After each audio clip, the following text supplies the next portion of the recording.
Alright, in this video we will solve a quadratic equation like this and another one like this. In both cases there are two methods that I could use. I could either do factoring or I could use the quadratic formula. First, let's factor. If I factor this, I see it is a trinomial, so it is likely to factor as a binomial times a binomial. So I look at the 2x squared and I think I can only get 2x squared if I do 2x times x. Then I look at the 6. 6 is either going to be 2 times 3 or 1 times 6. So I'm going to start with the 2 times 3. I might be tempted to do this, but see how there's a common factor here? These are both divisible by 2. If the original problem did not have a common factor, there should be no common factor inside the parentheses.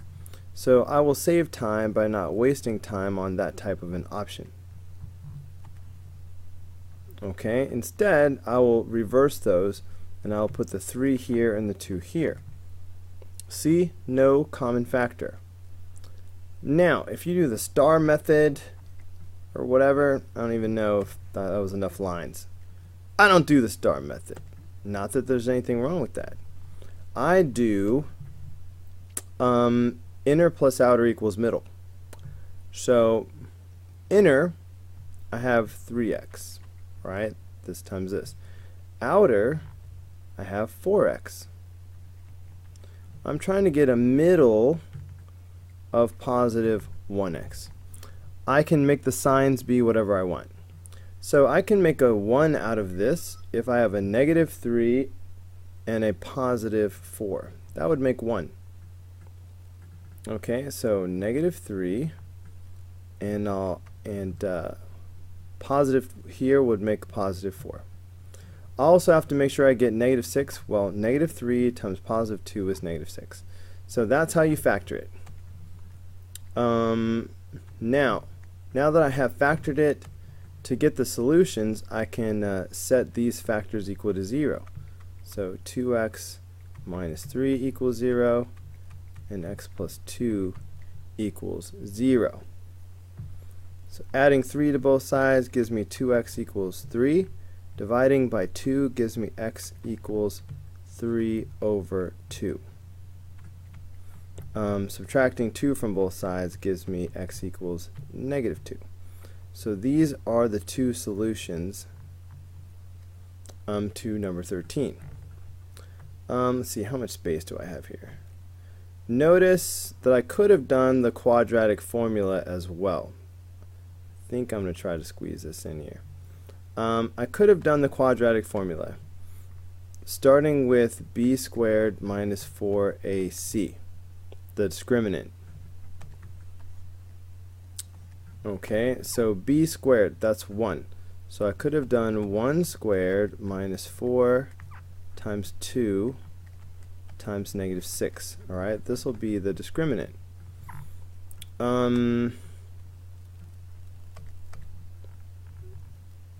Alright, so here's my b squared minus 4ac, and I'm getting 49. Alright, so that was 49. So the rest of the quadratic formula, we do opposite of b.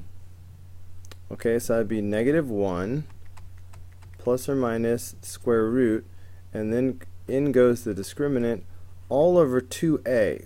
That's 2 times 2, which is 4. That's negative 1 plus or minus 7 over 4. Square root of 49 is 7. So that means two things. Negative 1 plus 7 over 4 and negative 1 minus 7 over 4. Negative 1 plus 7 is 6. So that's 6 over 4. Negative 1 minus 7 is negative 8. So negative 8 over 4. 6 over 4 reduces down to 3 over 2. And negative 8 over 4 reduces to negative 2. And notice those are the same two answers we got when we factored. So you could do the quadratic formula if you wanted to.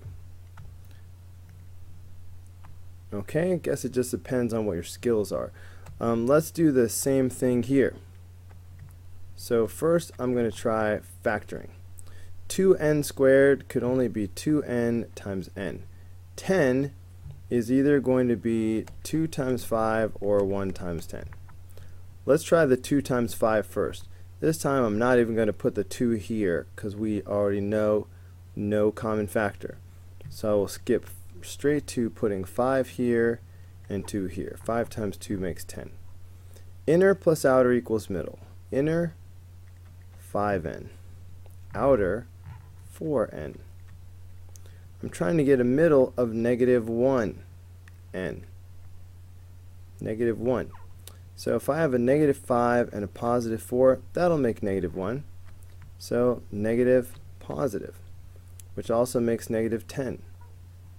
So we have officially factored it. Okay, if I set these equal to 0, oops, I went to use x when now it is n. So 2n minus 5 equals 0. N plus 2 equals 0. Adding 5 to both sides gives me 2n equals 5. Dividing by 2 on both sides gives me n is equal to 5 over 2. Subtracting 2 on both sides gives me n equals negative 2.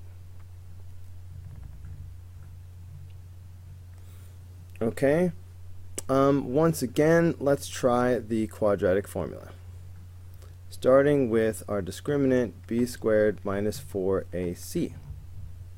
Okay, b squared minus 4ac, so that is negative 1 squared minus 4 times 2 times negative 10.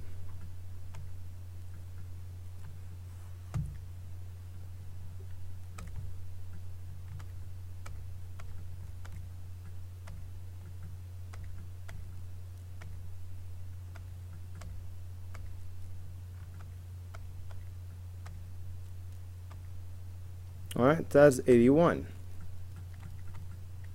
Now if I do the rest of the quadratic formula, opposite of b, so that would be positive 1 plus or minus the square root, and then there goes your discriminant, 81, all over 2a. Alright, 2 times 2 is 4. The square root of 81 is 9. Alright, now we split this apart. Because I have 1 plus 9 over 4 and I have 1 minus 9 over 4. 1 plus 9 is 10, and 1 minus 9 is negative 8. 10 over 4 reduces down to 5 over 2. Negative 8 over 4 is negative 2.